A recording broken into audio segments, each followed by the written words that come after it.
What's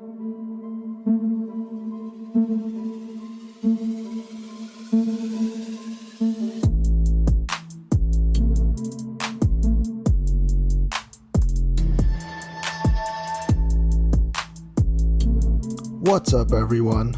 Welcome to the podcast. I'm your host, Isaiah Copon. It's September 3, 2021, and this is Lift and Learn episode 51. In this episode, I'll be talking about deload days and when to take them or why you should take them, and how to squat better. Before that, though, I'll talk a bit about what I've been up to lately, and that might include fitness-related topics, and it might not. If you want to follow me, your host, on Instagram, it's isaiah.copon, and you can also check out my website, isaiahcopon.com. The podcast is on Instagram at Lift and Learn Podcast, on Twitter at Lift and Learn Pod, and also on Facebook. You can just search Lift and Learn Podcast. With that being said, let's get into it. So this week I headed to my home, Crunch Fitness, and I actually saw some guys from high school this week. I didn't talk to them a whole lot when we were in school, but we had some mutual friends, and he was an athlete on the football team and stuff, so I'd occasionally see him around the weight room or on the football field. And that was when I was doing track or whatever I was out there for. Anyways, this dude is pretty big since he was on the football team growing up, so he's like, I don't know, if I had to guess, 6'3", maybe 230, something like that. And man, I have not seen anyone push weight like that guy did at the gym this week. It was even more embarrassing for me since I was benching right beside him, but we caught up for a bit in between sets and stuff, and then I watched this guy hit 275 pounds, 2 plates and a 25, and he did that 275 for 4 reps on the incline bench, which honestly I haven't seen anyone go that heavy on that exercise before, so that was just, man, that was crazy to see. He got like 4 reps or something if I remember correctly, and then I hit 275 but on flat bench, and I hit that for 5 that day too, so my training is still going smooth. So there was actually 2 of them, they're brothers. And the bigger brother was this 230 guy, but the younger brother is also pretty strong, even though he's probably like 30 to 50 pounds lighter. And the younger one actually played in the CFL. That's the Canadian Football League, in case you didn't know. And he played in the CFL for a few years, so obviously I had to bring that up somehow and try to get into the head of a pro athlete. I mean, now we're all 30 years old. We're all around that age, so those dreams are long gone, but that was pretty cool to talk about. But yeah, he was selected in the draft for the CFL, and I actually went to go look this up since I didn't even realize, but I Googled his name and he had a Wikipedia page, so that's pretty cool. He was selected in the draft for the CFL, then stopped playing about 2 years ago now. So I even remember going to this one football game, and this guy was the quarterback of the high school I went to, and he hurdled someone on the other team. He jumped over somebody on the other team that was trying to tackle him, and that was actually one of the coolest things I've ever seen in person. Other than that, I think I have a new weekly tradition. So I actually ended up getting a workout in with one of my friends this week who I've known since I was in grade 2. So we were like basically like best friends like throughout elementary school. We went to elementary school together, high school. But man, I remember this one time going to this place when we were like in grade 3 or grade 4 or 5. I don't even remember now. And he was playing hockey at the time, like ice hockey. And I played baseball growing up. So obviously, as kids, we thought it would be a good idea if I played goalie for him while he practiced his wrist shots and slap shots at me. At first, it was going fine, honestly. I had goalie leg pads on, and I had a glove, so I felt like that was enough equipment. Well, it was until it wasn't. So this guy was just firing clappers at me, slap shots. And I just remember this all in slow-mo. He wound up for the slap shot, and I swear to you, that thing was at least 100 miles per hour. At least that's what it seemed like when I was 12 years old, and it hit me straight in the balls. And after the pain went away, we just died laughing for like 5 minutes. I don't know what it is about this guy, but I actually have more than one incident or more than one memory where I end up getting hit in the balls, but I'll save the other story for another time. Anyways, okay, so I wanted to say that me and this guy got in a workout this week. So this one was an evening workout actually, which is rare for me. This was probably my first nighttime lift so far in this little training block, or while the gyms have been recently open.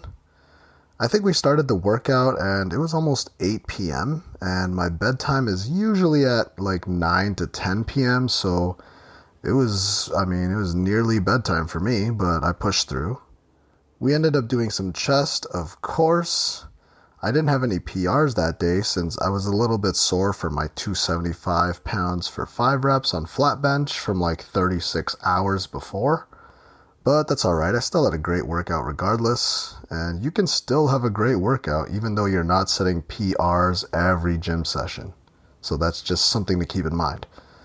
And also, it's a good idea to take it easy at times, kind of like a deload, which I'll talk about later. So okay, we hit chest, he's on a bro split, so I just did whatever body part he was doing, which was just chest. And he told me he was going up to only 225 pounds, so 2 plates, but I convinced him to hit 245 for about 6 reps, so it was difficult for the both of us. For some reason, I don't know why, me and him are always around the same strength, so our workouts are always pretty good actually. Time flew during that workout though, man. We just did flat bench, incline barbell, and some cable chest flies, which I need to start doing more often because it actually felt really good. So those 3 exercises ended up taking up almost 80 minutes since we were mainly just catching up really. Also, I remember when we used to even work out at LA Fitness back when I used to have a membership, but that was like 5 or 6 years ago at this point, and we were pushing like the same weight that we currently are, so you see what happens when you play sports and the injuries that could happen when it comes to halting or hindering your progress. We're proof right there. We're usually around the same strength, and we almost started a YouTube channel too back in the day, which turned out to be nothing. But yeah, because of our injuries, we haven't made any strength progress really over the years. This guy has like no ACL or MCL or something because of, I'm pretty sure, football. So he's done with leg days forever. And then for some reason, when I get to new strength territory, I end up playing some sport and end up getting injured. I've had ankle problems from years ago playing basketball, fractured my thumb playing basketball, had to wear a cast on my arm because of baseball, recently dislocated my shoulder, but that was on a bouncy castle, that wasn't a sport. So hopefully I don't run into any more injuries, so I need to just start taking it easy when it comes to trying to do all of these things at once, but it's so hard not to. I'm just an athlete at heart. Anyways, okay, so continuing on about gyms in Ontario, Canada, it looks like some kind of new rules are about to take place, just like I thought they would. So I think it's official right now, maybe it'll get delayed or something like that. But it looks like starting on September 22 in Ontario, you need to have proof that you've been fully vaccinated. I think this also applies to other indoor sports facilities also.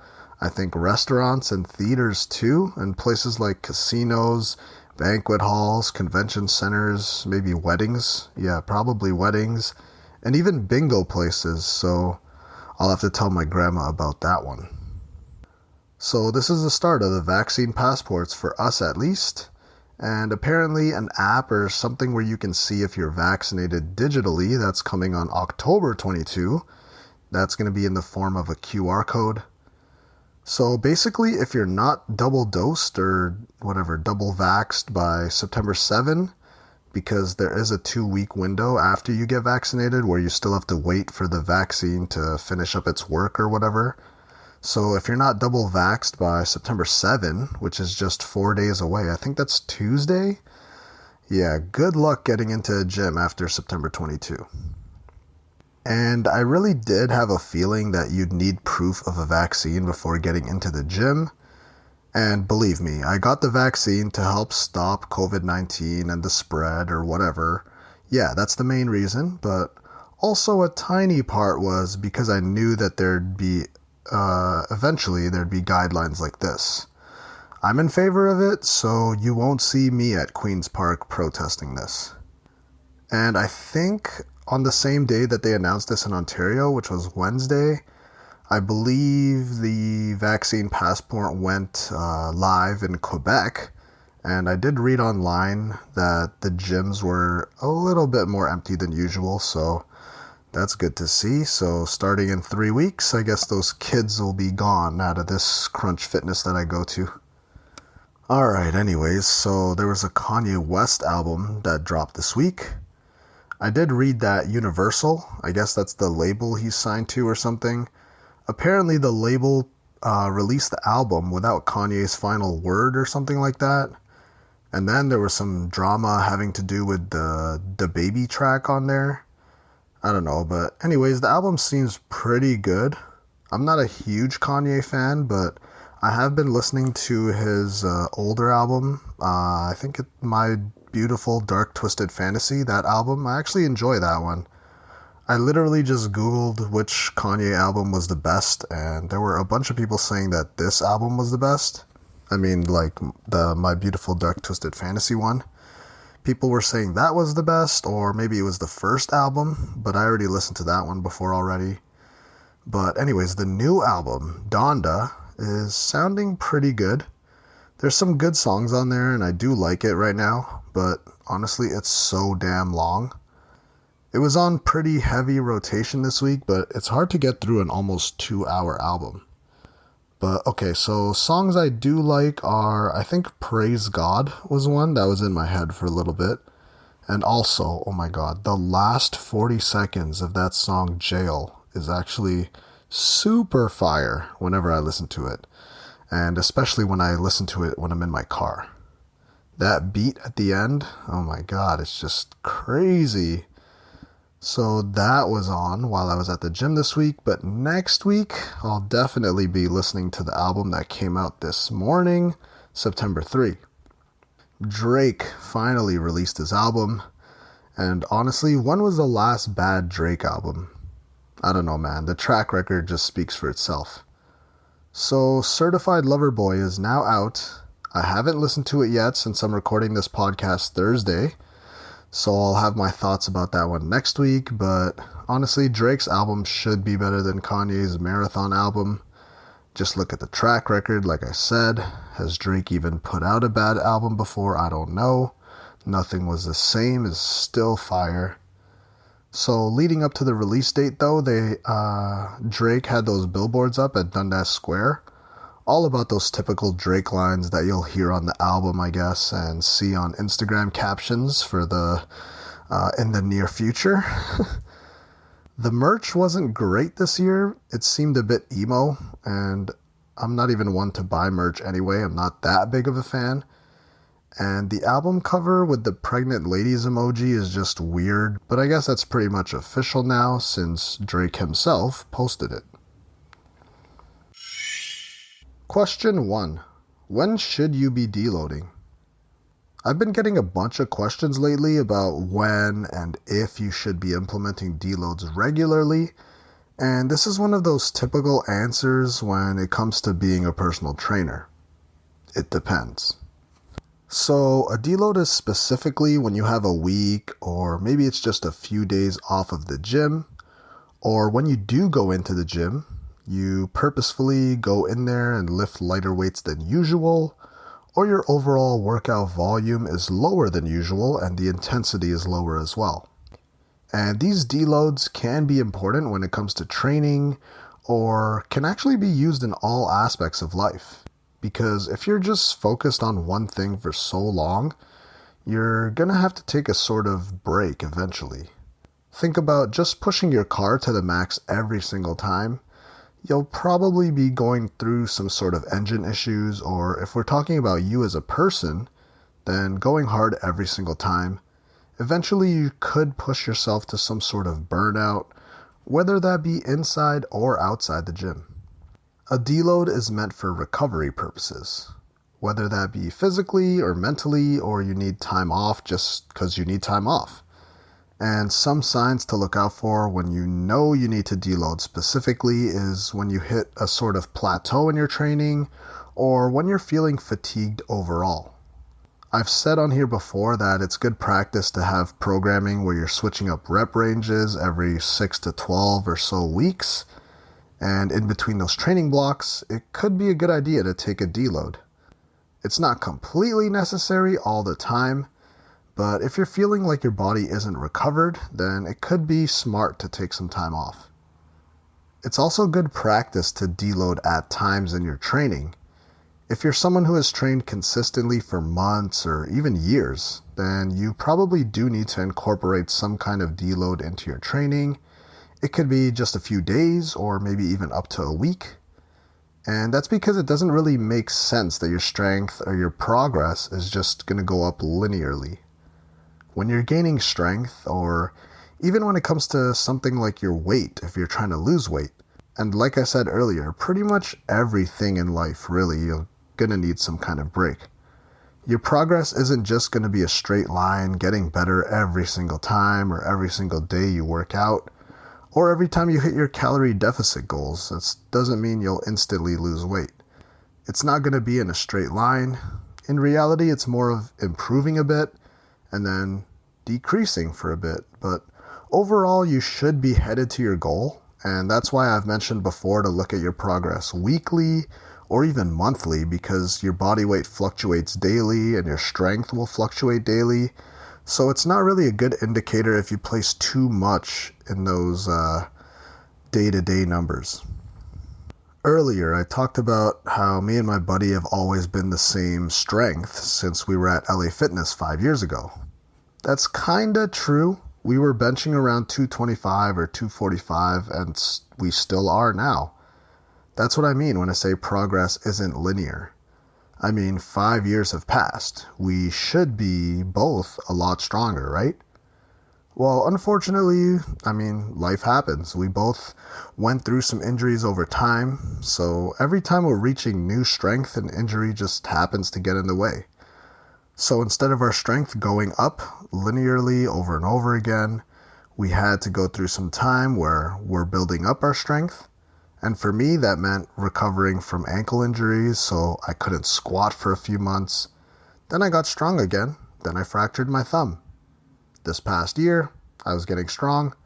COVID happened, lockdown happened, lost some strength there, had to do home workouts, mobility drills every day, multiple times a day.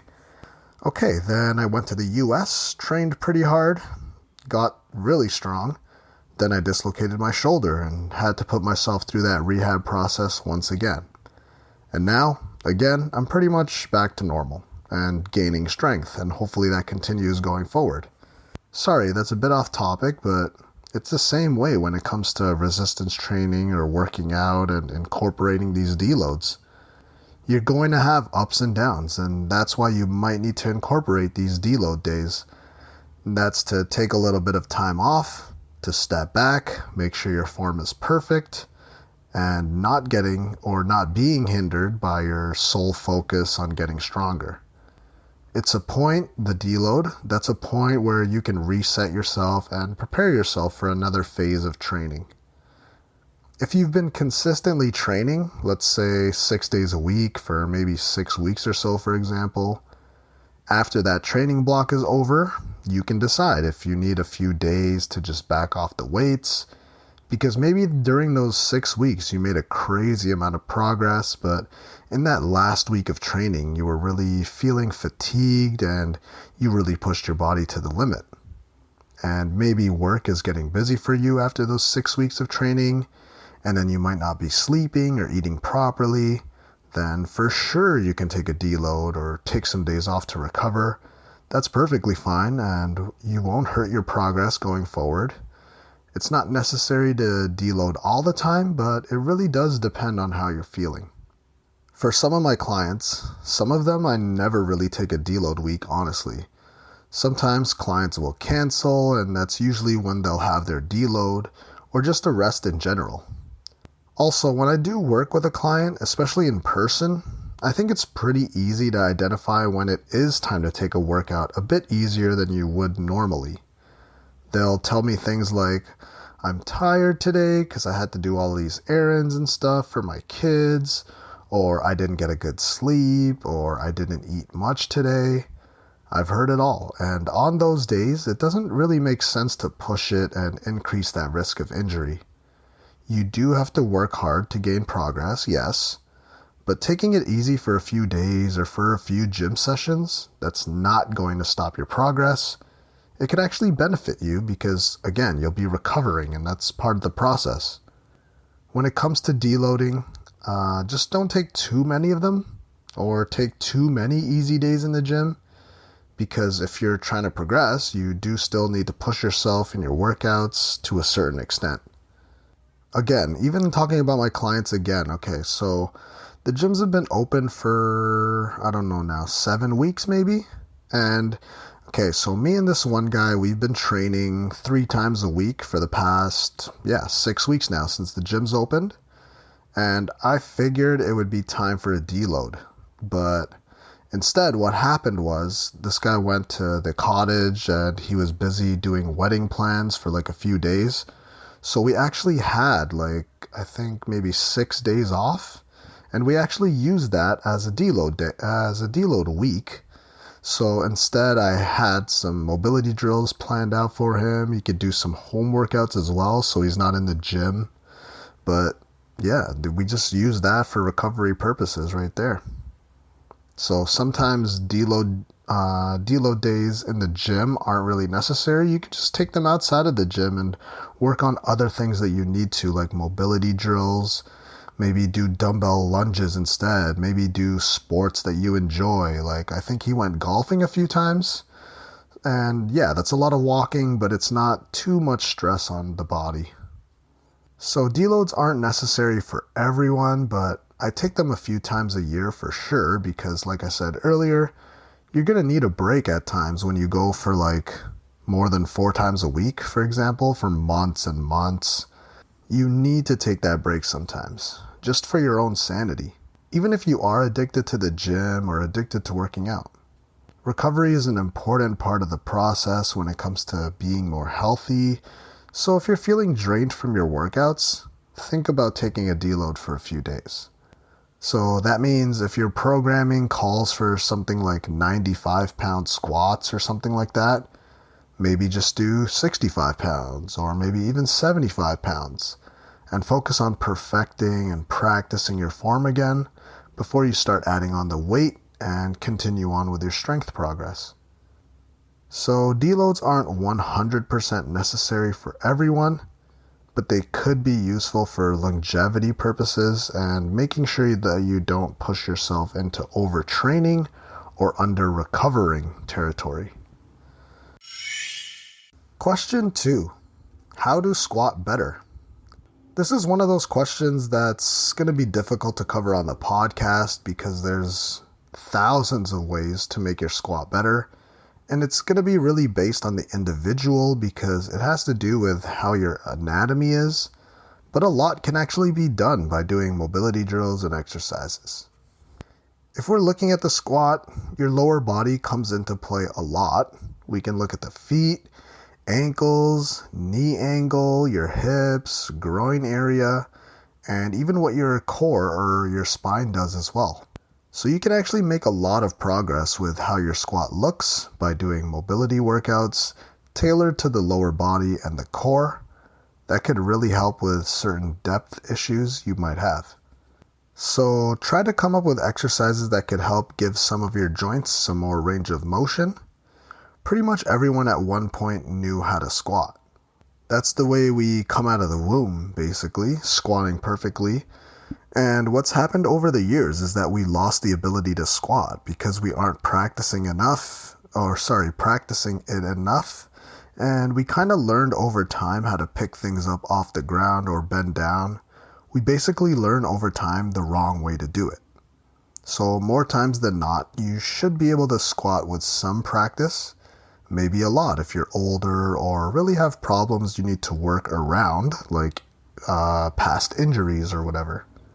So that might mean doing mobility work in your hips or knees, maybe your hamstrings are tight, maybe your quads are the limiting factor, and probably the most important one would be the ankles.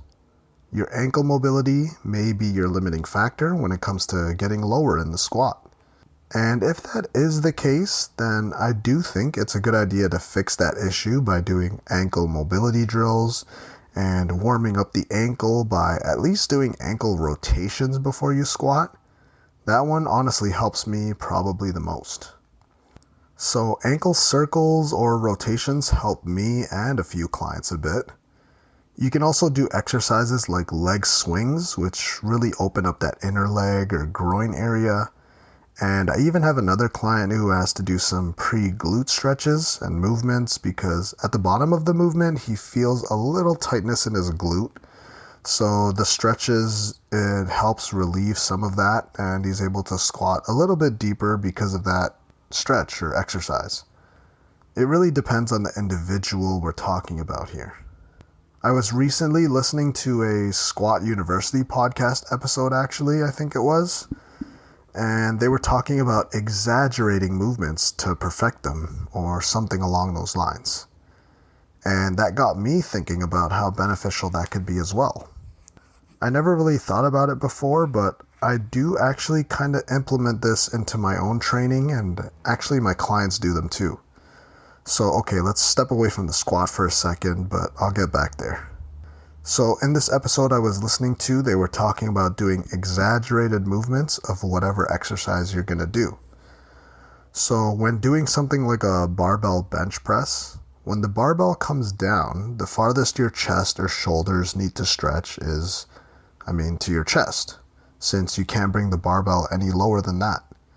So what I've been doing for years, and so have my clients who do barbell bench, what I'll have them do is during the warm-up is exaggerate the movement. So I'll have them bring the bar down to their neck instead of their chest when they're warming up.